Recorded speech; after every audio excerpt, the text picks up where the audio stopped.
Father, एक minute. क्या है फादर, आपने शादी के बारे में क्या सोचा? मैं तो कब से शादी के फर्स्ट गियर में घूम रहा हूँ, मगर लड़कियां सारी रिवर्स गियर में घूमती हैं। मुझे कोई लड़की देता ही नहीं। फादर, मैं आपकी शादी के बारे में बात नहीं कर रहा हूँ, अपनी शादी के बारे में बात कर रहा हूँ। तुझे भी अपनी कोई लड़की क्यों देगा? मजाक मत करो फादर।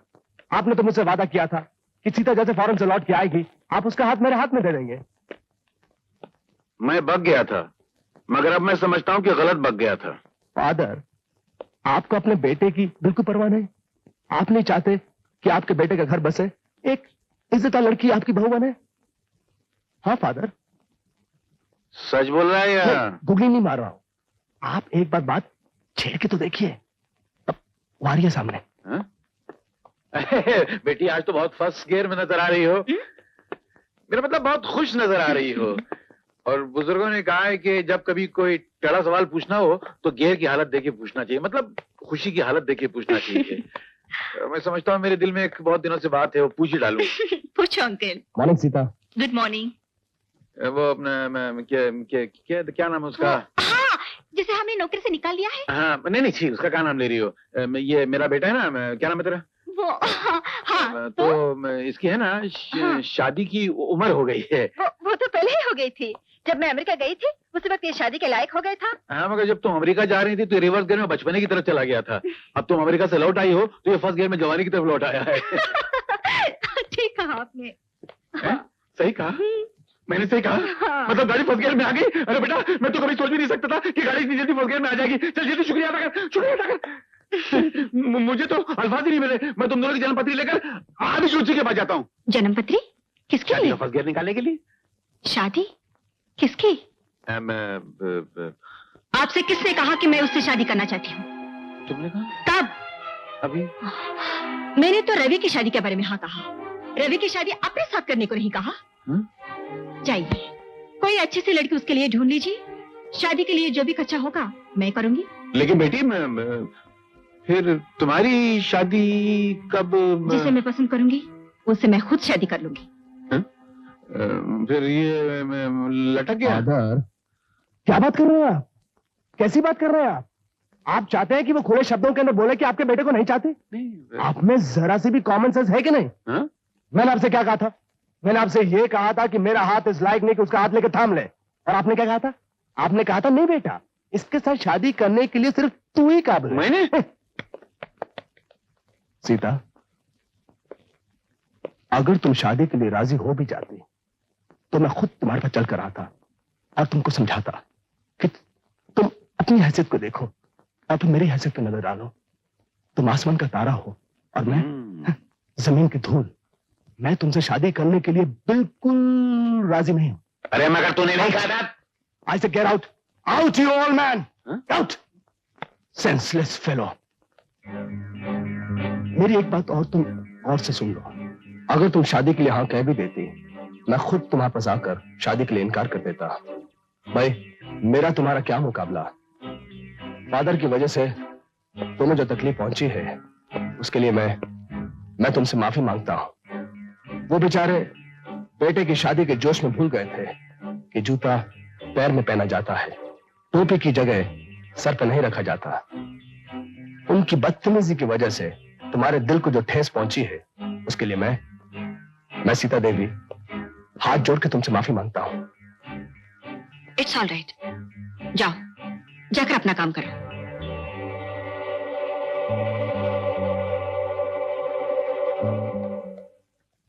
उल्लू का पट्टा, 420 बेईमान, बिना पिंडे का लोटा, जिधर का पल्ला भारी देखता उधर लुढ़क जाता है। उसकी नजरों में मुझे बेवकूफ बना दिया। हाँ, ऊपर से हाँ भी बोलता है। वो इसलिए कि मैं उसकी नजरों में बेवकूफ नहीं बनना चाहता था। और मुझे बेवकूफ बना दिया। अरे बेईमान 420, खड़े खड़े बाप को रिवर्स गियर में डाल दिया। तब पता चला कि जब तू पैदा हुआ तो तेरी माँ दुनिया से क्यों चली गई। अरे जाओ ना, अपना जाके काम करो। तुम नहीं जाते ना? ठीक है, मैं चले जाता हूँ। बल्कि गीत अच्छा हो तो बेसुरी आवाज भी अच्छी लगती है। याद नहीं हुआ, बल्कि दिल में छप कर रह गया है। मैं लाख बुलाने की कोशिश करूं मगर बुला नहीं पाती।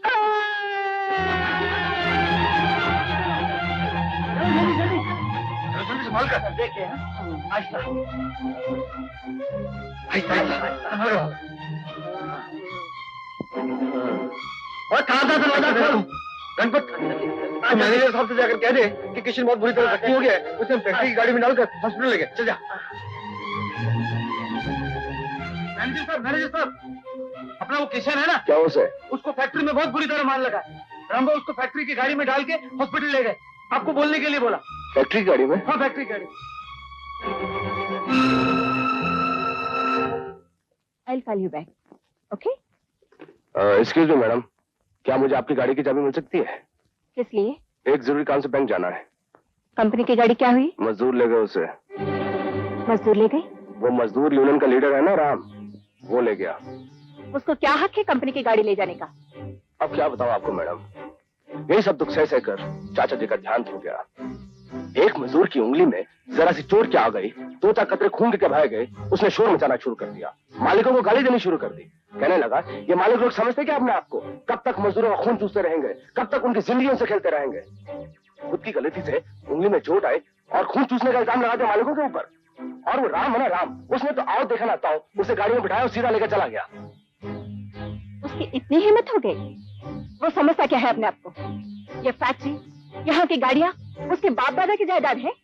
तुम फौरन पुलिस में कंप्लेंट लिखो। नहीं मैडम नहीं, हमें एक कदम हरगिज नहीं उठाना चाहिए, हमें शांतिपूर्वक काम करना चाहिए। अगर हम लोग पुलिस में कंप्लेंट लिखवाएंगे तो ये मजदूर लोग बाहर जाकर शोर मचाएंगे, बोलेंगे इस कंपनी में बहुत जुल्म होता है। एक मजदूर मरते मरते बचा, लेकिन मालिकों कान पे जू तक नहीं रहेंगी, फजूल की बकवास करेंगे वो। तो फिर ऐसी हालत में क्या करना चाहिए? कुछ नहीं, एक्शन टू रिएक्शन, बस। राम भैया, मैनेजर साहब ने तुमको बुलाया है।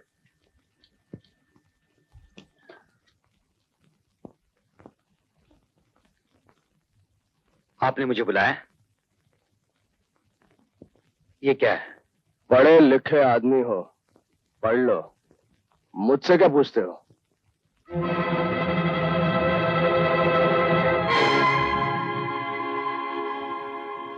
मैनेजर साहब, मैं कोई जाति काम के लिए गाड़ी नहीं ले गया था।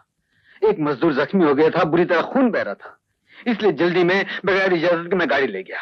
फिर भी गणपत के हाथों मैंने आपको कहलवा भेजा था। लेकिन मिस्टर राम, ये कौन सी यूनियन का कानून है कि गाड़ी पहले ले जाओ और इजाजत बाद में लो? दुनिया का उसूल है कि इजाजत पहले लो और किसी चीज को हाथ बाद में लगाओ। लेकिन किशन की हालत उस वक्त बहुत बुरी थी, आपके पास आकर इजाजत लेने का वक्त ही नहीं था। ये सब सफाइयां मुझे नहीं, मालकिन के सामने पेश करो। ठीक है, मैं उन्हीं से बात करता हूं। एक मिनट, उनसे बात करने से पहले इजाजत लेना बहुत जरूरी है। ठीक है।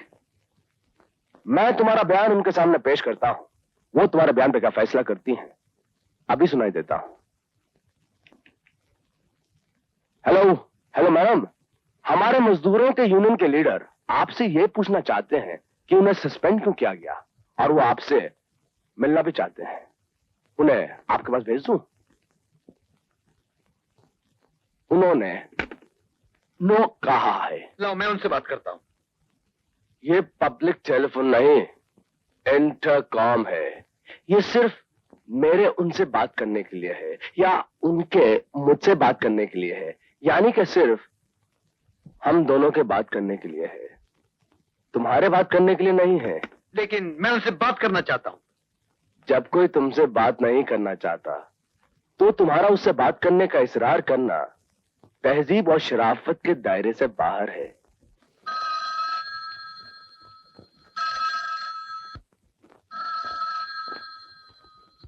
हेलो।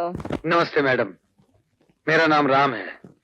मैं आपकी फैक्ट्री की मजदूर यूनियन का लीडर बोल रहा हूँ। मैंने तुमसे पहले भी कहा था ना कि मुझे फोन करने की कोई जरूरत नहीं। अब जरूरत है मैडम, इसीलिए मैंने फोन किया है आपको। क्या मैं पूछ सकता हूँ कि मुझे सस्पेंड क्यों किया गया है? वो मुझसे मत पूछो, मैनेजर से पूछो, या कल के अखबार में पढ़ लेना। लेकिन इस बात की क्या गारंटी है कि जो बयान आप अखबार में देंगी वो बिल्कुल सच होगा? सही होगा या गलत होगा, ये बहस करने की मेरे पास फुर्सत नहीं है। बहस करना है तो केस करो, कोर्ट में जाओ, वहां बहस होगी। और एक बात मैं आखिरी बार कह देती हूँ, अगर तुम इस तरह बार बार मुझे फोन करके तंग करोगे तो मैं पुलिस में तुम्हारी कंप्लेंट लिखवाकर तुम्हें गिरफ्तार करवा दूंगी। मैडम, आपकी फैक्ट्री की तरफ पुलिस डिपार्टमेंट भी आपकी मिल्कियत नहीं है, जहां आपकी जबरदस्ती चलेगी या आपका मनचाहा कानून चलेगा। अगर पुलिस में आप मेरे खिलाफ शिकायत लिखवा सकती हैं, तो उस बेजान शिकायत का जवाब देने के लिए मैं भी मुंह में जबान रखता हूं। याद रखिए इस बात को। क्या बात है बेटा, ये पुलिस वालों के नाम पर किससे बहस हो रही है? अपनी फैक्ट्री की मालकिन से। उन लोगों का जुल्म दिन ब दिन बढ़ता ही जा रहा है। किसी मजदूर के साथ बेइंसाफी हो तो मिलना तो एक तरफ, फोन पर बात करने से इनकार करती है और ऊपर से धमकी देती है कि पुलिस में रिपोर्ट लिखवाकर गिरफ्तार करवा दूंगी। खाला जी का घर समझ लिया क्या? अरे अरे अरे, आहिस्ता बेटा, राम को गुस्सा आ गया तो रावण की जीत हो जाएगी। अच्छा आप ही बताइए, कोई आपके डिपार्टमेंट से किसी के खिलाफ गलत कंप्लेंट करे तो पुलिस क्या कदम उठाएगी? पुलिस के कदम तो कानून की बंदिश में होते हैं बेटे। जो हमें कोर्ट से हुक्म मिलेगा वही करना पड़ेगा। एक मजदूर जिंदगी और मौत की कश्मकश में फंसा हुआ था। मैं उसे फैक्ट्री की कार में बगैर किसी से पूछे हॉस्पिटल ले गया। ये मैंने गलत किया या सही किया? 100% गलत। क्या? हाँ, वो गाड़ी तुम्हारी नहीं थी, उसका मालिक कोई और था। और कानून कहता है कि इजाजत के बगैर किसी की चीज को हाथ लगाना जुर्म है, और इस जुर्म के तहत उन्हें पूरा हक है कि वो तुम्हें नौकरी से निकाल दें।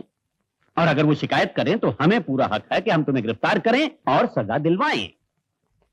मतलब मैंने एक आदमी की जान बचाई या जो कुछ भी किया, ये आपकी नजर में जुर्म है और मुझे सजा दिलवाने का आपको पूरा पूरा हक है? बिल्कुल। क्या खाक, बिल्कुल बिल्कुल गलत बात कर रहे हैं आप। एक आदमी जिंदगी और मौत के बीच में फंसा हुआ है तो पहले उसकी जान बचानी चाहिए या गाड़ी ले जाने की आज्ञा लेनी चाहिए। उसके बाद उस गाड़ी में कितने आदमी बिठा के ले जा सकते हैं उसकी आज्ञा लेनी चाहिए। उसके बाद उस घायल आदमी को बिठा के ले जाना चाहिए या लेटा कर ले जाना चाहिए, इसकी आज्ञा लेनी चाहिए। इतनी आज्ञा लेते रहे तब तक तो वो आदमी मरकर दूसरा जन्म भी ले लेगा। यही है आपका कानून। इसी तरह आपका डिपार्टमेंट काम करता है। जान बचाने वाले का शुक्रिया तो अदा करते नहीं, उल्टा उसे बगैर पूछे गाड़ी ले जाने के जुर्म में गिरफ्तार करने की धमकी देते हैं। चल बेटा चल, मैं देखती हूँ कौन गिरफ्तार करता है तुमको। बड़े आए कानून वाले। मगर तुम्हें कानून के मामले में टांग अड़ाने की क्या जरूरत है? बिल्कुल है। सरकार जनता की माँ बाप होती है। अगर वो माँ बाप अपनी औलाद के साथ इंसाफ नहीं करते तो क्या मैं भी अपनी औलाद के साथ नाइंसाफी होती देखकर खामोश रहूंगी? कभी नहीं, कभी नहीं, कभी नहीं। हाँ, जाओ जाओ, काम करो काम करो। कुछ काम वाम नहीं करूंगी। तुम्हें क्या हक है कि तुम्हें इसे गिरफ्तार करो? कोई से हाथ लगा के तो देखे। हथकड़ी छीन कर चूल्हे में न फेंक दूं तो मेरा नाम भी शांता नहीं। अरे हाँ। तू चुप कर, आहिस्ता बोल आहिस्ता बोल। अगर बाहर वालों ने सुन लिया तो क्या कहेंगे? इंस्पेक्टर जगदीश बाहर तो दुनिया को धमकाता है और घर में बीवी से डरता है। कहने दो, मुझे किसी की परवाह नहीं। तुमने तुमने तुमने कहा कैसे कि तुम इसे गिरफ्तार करोगे? कोई मजाक है? बस बस बस बस माँ, तुमने अपने बेटे को पढ़ा लिखा कर समझदार बना दिया है। अगर पिताजी कानून वाले हैं तो तुम्हारा बेटा भी कानून जानने वाला है। मैं निपट लूंगा इनसे। अरे तू नहीं, मैं निपट लूंगी एक इनसे। मिनट बैठिए ना। कोई मजाक है? अरे माँ, मैं गिरफ्तार करने अरे वाली। माँ, पिताजी थके मांदे आए हैं, जाओ इनके लिए खाना लगा दो। जाओ मैं गिरफ्तार करने जाओ ना। वाली। मजाक है? दोस्तों, जुल्म का पानी अब सर से ऊंचा होता जा रहा है और उसका सिर्फ एक ही इलाज है, और वो इलाज है हड़ताल। हड़ताल? किस लिए? बस कर दी मैडम। इन लोगों का काम होता सिर्फ हड़ताल करना, मतलब एक्शन। मगर ये जाहिल लोग भूल जाते हैं कि उनके इस एक्शन का रिएक्शन भी हो सकता है। लेकिन फिर भी कोई वजह तो होगी। सीधी सी बात है मैडम, उनके यूनियन लीडर ने एक्शन लिया कि बगैर किसी की इजाजत कंपनी की गाड़ी लेकर अस्पताल चला गया। उसके इस एक्शन पर हमारी मैनेजमेंट ने रिएक्शन लिया कि उसे सस्पेंड कर दिया। उसके इस सस्पेंशन के रिएक्शन पर उन्होंने एक्शन लिया, हड़ताल कर दी।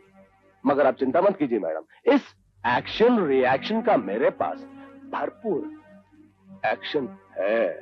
कैसा एक्शन? मैडम, मैंने डॉक्टर से एक बनावटी सर्टिफिकेट बनवा लिया है कि वो मजदूर शराब के नशे में था जब उसका हाथ मशीन में आके कट गया, और नशे में काम पर आना फैक्ट्री एक्ट के खिलाफ है। इसलिए हम लोगों पर कोई इल्जाम नहीं आएगा। नहीं, ये तो सरासर नाइंसाफी है। इस किस्म का झूठ बोलकर हम जीना नहीं चाहते। ये सब यहाँ नहीं चलेगा मिस्टर रवि।